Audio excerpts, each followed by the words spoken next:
What's up, my NWAs? Humphrey here, and today I'll be doing a tier list for the cities and towns in the Elder Scrolls 3 Morrowind.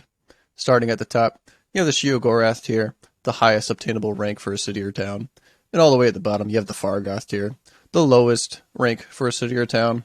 Those will just be my general opinions and feelings towards town, and not necessarily how good the cities or towns are for the player.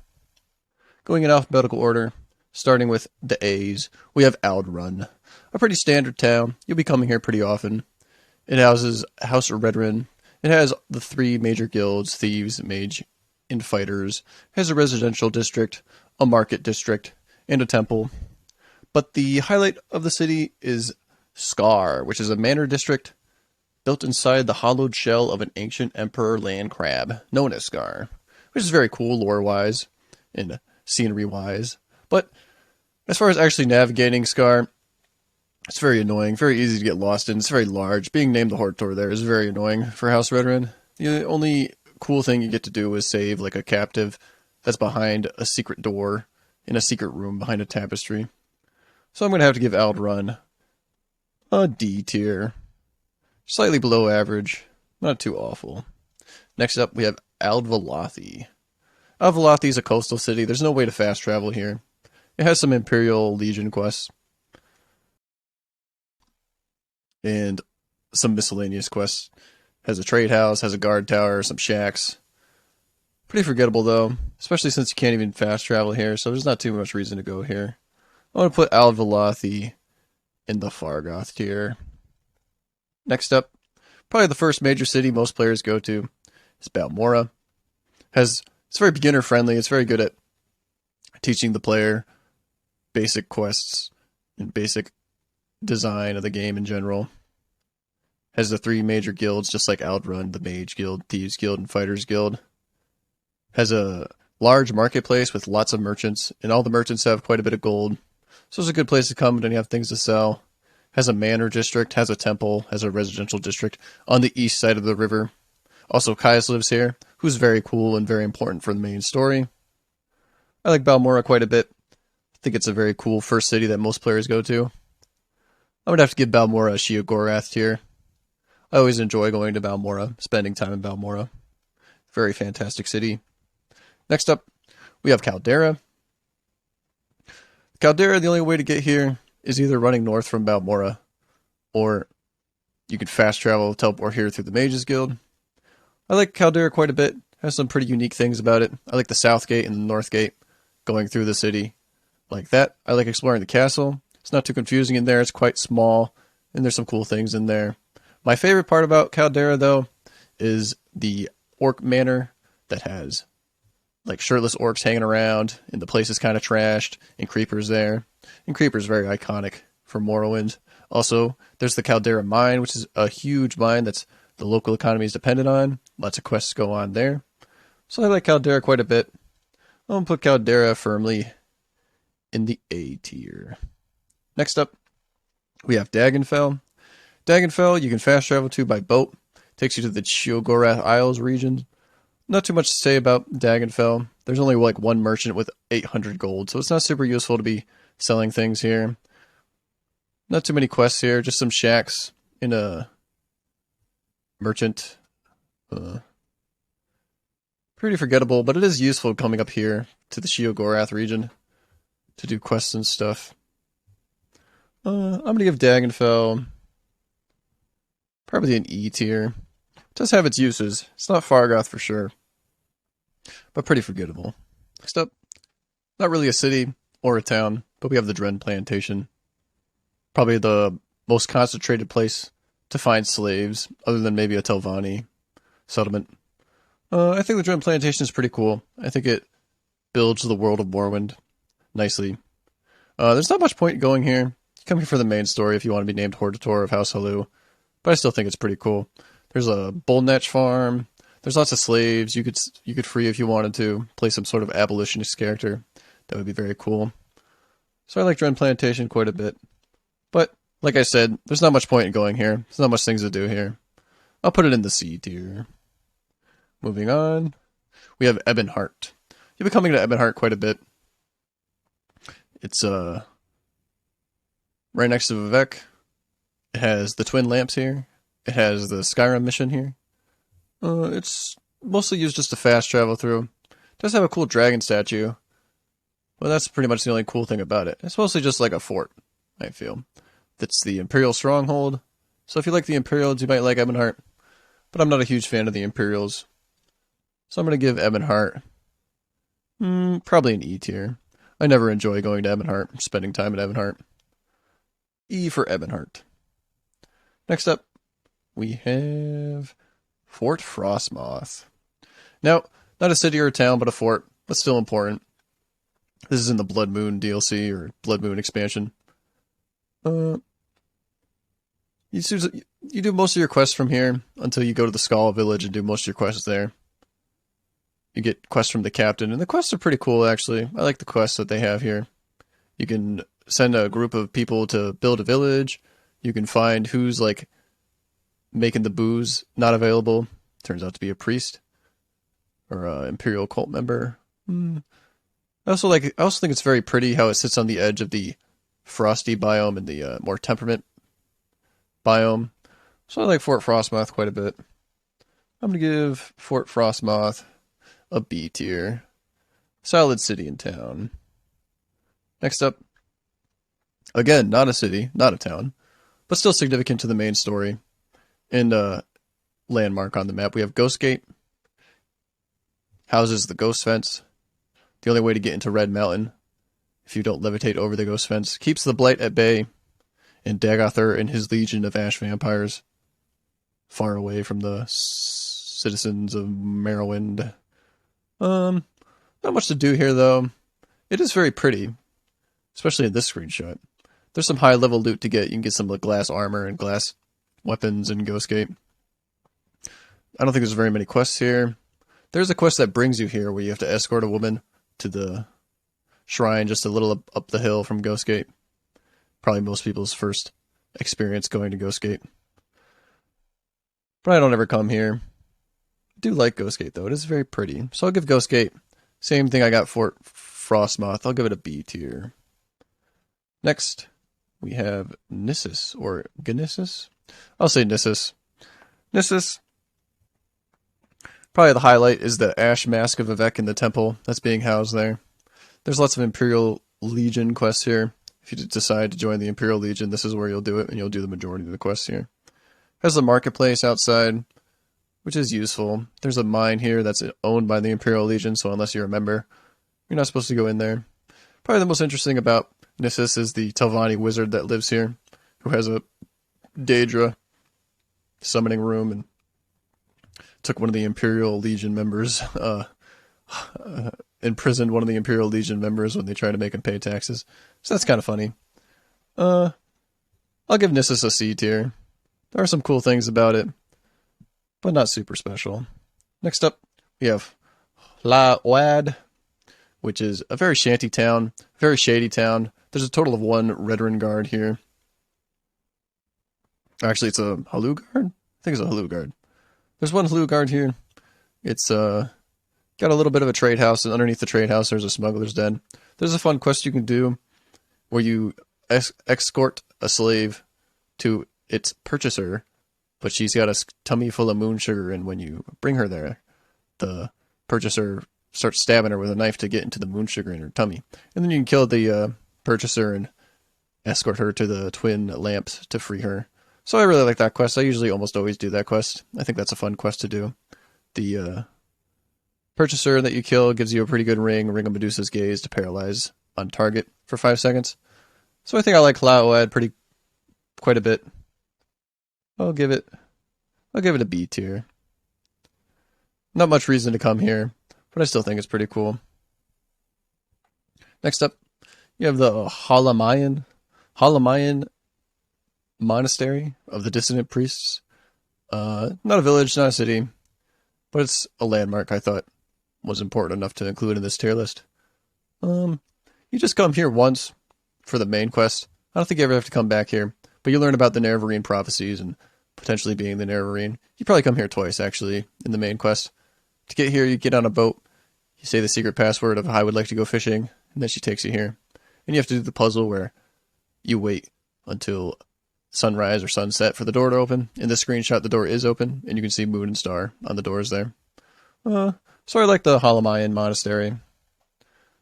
Exploring inside isn't too interesting. It's really just like a pilgrimage site for pilgrims to rest, and there's lots of books and stuff. But I'll give it a B tier. I do very much enjoy the dissonant priests and their monastery. Next up, we have Coola. A lot like Alvelothe, there's not much to say about this. It's just a seaport village. Very forgettable, but you can fast travel here, unlike Alvelothe, so that'll give it some points. And you do get to Soul Steam from here. The villagers will tell you about going to Soul Steam, and you can fast travel there from the boat here. Lots of shacks. So I'll give Cool an E tier. A little better than Alvelothe, but not by much. And next we have not a city, not a village, but I thought it was cool enough to include. We have this cool island, which is very cool. Off the coast of the Cool, you can find this cool island, which is very cool. Has a waterfall coming down. There's a campsite there. Used to hang out at this place all the time as a kid, so it's very nostalgic for me. Made it like my little home, my player home. I'd put things on the ground and decorate and stuff. So I have to give the cool island, just for hangout potential alone, a Sheogorath tier. It's just that good. Next up, Margon. Margon, probably the highlight is the temple. There's a Daedra there that has been sentenced by Veik to be beaten down by pilgrims who are under the influence of the shrine there, giving them power. And he respawns. You can talk to him, and he'll attack you. Tell you that he'll rape your dead body once he's done killing you. Kind of memorable. Other than that, it's just kind of a stop-by location on your way to the Urshulaku Camp for the main quest. Not much point in spending time here. Sometimes I get a quest here and I have to go here, but it's not great for selling things or questing or anything like that. But the highlight is that Daedra that you can kill. So we'll give Margon, we'll give it a C tier. Not bad, not great. Next up, we have Moglag Mar, which is really just a stop-off location for the Zurus Coast region. There's not much here. At the top, there's some slaves being held. It's just a Veik canton, just one of them, placed on the map somewhere. Yeah, it reminds me too much of Veik. Not much here. You can Silt Strider here. It's really just a stop-by location. You can take the Silt Strider and then take the boat if you want to go to Telvani region. Telvani controlled region. If you want to fast travel up the east coast northward. So really it's just a stop-by location. I don't like it very much. I just use it to travel around and fast travel. So we'll put Moglag Mar in the Fargoth tier. Next up, we have the Moonmoth Legion Fort. Again, not a city or a town, but you will stop by here quite a bit on your way to the Dwemer ruins for the main quest. Get the Dwemer puzzle box, and usually you go back to those ruins once you get the key. You can join the Imperial Cult here. You can do Imperial Cult quests here. There's quite a bit of merchants here. There's like 4. Actually, there might be, I think there's like 7. There's like 4 in the main room and then 3 in the back room. So I like Moonmoth Legion Fort quite a bit. At one point in the main store, you can come here and get some free supplies, some free scrolls and spells and potions, stuff like that. So I like Moonmoth Legion Fort quite a bit. I'll go ahead and give it an A tier. I do enjoy my time spent there. Next up, we have Moronhold. Moronhold being the capital city of Morrowind. It's the entirety of the Tribunal DLC takes place here, as well as the sewers underneath it, which are annoying, but all of Morrowind combat is pretty lackluster in my opinion. Not really the highlight. So, Moronhold, I do enjoy my time in Moronhold. There's lots of good quests here, my favorite being the one where you have to take part in a play a character, and then you get assassinated, or attempted to be assassinated halfway through. A mistaken identity case where they think you're somebody else and they assassinate you. That quest is very cool. You do quests in this area, one for the 2 main factions, for King Helseth and Almalexia. And I like the climax of this whole place, going to see Sothasil, with a twist ending I did not see coming. Because the whole time you're like working for Almalexia, you're like, this isn't quite right, but at least she's better than King Helseth. But by the end, you're thinking maybe King Helzeth was the lesser of two evils after all. So I'll give Moronhold an A tier. Next, we have Helgian. Helgian is just kind of like in the center of the map. There's no way to fast travel here. The only reason you'd come here is for like a Thieves Guild quest or a miscellaneous quest. I do like the architecture of the Legion, or not the Legion, but the Imperial architecture of the cottages and the larger houses and the fort. But it's pretty forgettable. Nothing really to do here, nothing really to see here. Look at Pelgia at a D tier. I don't think it belongs in E tier, because it's prettier to be in the like Ebonheart and Daggenfell and cool. Yeah, it's just pretty to look at mostly. So I'll give it a D tier. Next up, we have Red Mountain. Red Mountain, very important for the main story. You confront Daggoth here. You bring Wraithguard with the two artifacts, Keening and Sunder. And it's the main story finale here. There's also always off in the distance behind the Ghostgate. You can always look at it. It's always around. It's in the center of the map. Very cool, I'd say. Although there is not much to do here other than do the main quest, final act of the main quest, confronting Daggoth. There's really no reason to do that, to come here or do anything with this until you go and do that, the last part of the main story. But still, it's very important to Morrowind's overall theme and main story. So I'll give Red Mountain an A tier, I think. It's not like I have super fun when I go to Red Mountain or it's pretty or anything, but it's still very important in the main quest. Next up, we have Sagerith Mora. Sagerith Mora is probably the capital of the Telvanni settlements. You have Wolverine Hall, which is very confusing to navigate, but once you know your way around, it's not too bad. Mages Guild, Imperial Cult are in there. Has a fun quest with the hospitality papers in a conjuration mage at the Mages Guild making a ghost haunt the hospitality papers, man. And there's a very funny note at the end. Very memorable quest. The Telvanni Council House is here, so if you do join House Telvanni, you'll be coming here quite a bit. Architecture is very nice, as all Telvanni architecture is. There's lots of merchants around. Has a cool design where the pathway circles around the Telvanni Wizard Tower in the center. So I like Sagerith Mora quite a bit. I'll give Sagerith Mora an A tier. Next up, we have Satanin. This is a big one. This is where you get dropped off. Druid drops you off here. The very first town all players will encounter. Does a very good job of introducing the player to all of the mechanics of the world and how to do quests and stuff. All of the quests here have branching paths. You create a character here. All the quests teach the character that not every quest will be straightforward. You have the Fargoth Ring quest. You have the Death of a Taxman quest. And all of those have branching paths. You have Ariel's Trade House, which is a very good merchant to buy and sell things to, especially if you give Fargoth his ring back. That'll give you a disposition bonus to Ariel. There's a scout upstairs that you can talk to find locations in Morrowind. There's a Silt Strider that you can use to fast travel. Right down the hill from the Silt Strider, there's a cave, which is probably most people's first combat encounter. That's not just Mud Crab, teaching the player that not all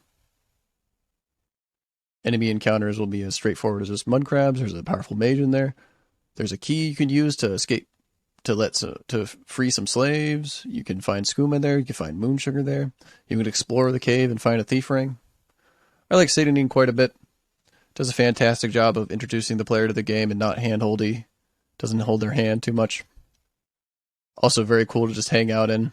I remember my first house as a kid was in Satanin. Kill the person inside and just take their house.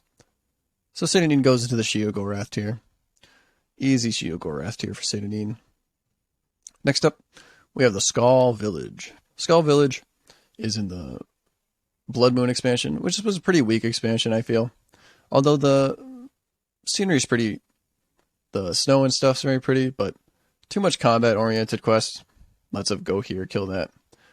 It's not super bad, but I don't know, there's nothing super cool about this village. The only cool thing is probably the fence in the middle that you get to kill somebody with spirit wolves or something like that. That's kind of cool. I don't like this. The leader of the guy of the Skull Village turns out to be a vampire, or a werewolf rather. pretty forgettable. I would never like come here and hang out. If there was a place I would want to hang out, it would have to be the Mead Hall that also resides on the Soul Steam Island. But that's not in this tier list. We'll give the Skull Village an E. It is pretty to look at, but not much else. Next up, we have Saron. Lots of cool things in Saron. Probably the first building you enter is the House of Earthly Delights and Desires, maybe? Or maybe it's just the House of Earthly Delights. But it's a club that has open moon sugar and skooma usage, as well as some erotic dancers and erotic bartenders. So that's a cool place to hang out. There's a quest there that you're supposed to find a bounty hunter's slave, but turns out he's getting help from the exact slave that he's looking to hunt down. So that's a fun quest. It's always fun when slaves get the best of their masters. Also, Umbra is not too far from here. You probably learn about Umbra when you come here. I don't come here very often, but when I do, I always stop by the House of Earthly Desires. So we'll give Saron A tier, I think. I like Saron quite a bit. Next up, we have Telfir. Telfir, it's not really an island, or not an island, but not a town or a village or a city. It's really just the wizard's house. Divotfir lives here with his 4 wives. And there's very interesting interaction with him and his 4 wives. Very cool lore, I think. Very unique in the fantasy genre. Vista Kai, the Argonian, lives here, and he used to be Divotfir's slave. But when he was set free, he just liked Divas so much he decided just to work for him, and now he guards the Corpus zombies down in the Corpusarium. You do get cured, or at least all your symptoms go away from Corpus here, part of the main story. The last dwarf, Yagrum Bagarn, lives here. He's very cool. So I'm going to have to rate Telfir pretty highly here. Definitely not Sheogorath. I don't think it goes in A either, because there's no point in coming back here. It's not like I would come here just to hang out, but for the one time you do come here for the main quest, it's pretty cool. So I'll give it a B tier. Next up, we have Telmora. Now, I gotta be honest, I don't know shit about Telmora other than that the Telvanni wizard that lives here doesn't like men, so no men are allowed, and it's only resided by women. So I think that's pretty based. I think that's pretty cool. Telmora gets a B tier. Next up, Voss Telvas. This is a good one. So Voss being the village, and Telvas being the Telvanni Tower. The Telvas, the Telvanni Tower, is super cool. All the way at the top, you have Master Arion, and making your way down, you have a Dwarven museum full of Dwemer artifacts. And there's like a Centurion walking around. There's a library that has a Daedra as a librarian. That's very cool. There's also my favorite part, the Imperial Museum, which has a bunch of Imperial weapons and armor and books and stuff and silverware, but also has an Imperial Legion officer like locked up. There's like a sign saying that he tried to escape and not defeat him. So that's very funny, I feel. Very in character with the Telvanni lords. There's also a cool quest that you get to do where there's a guy and the mushrooms are ruining his house and he can't use his bed.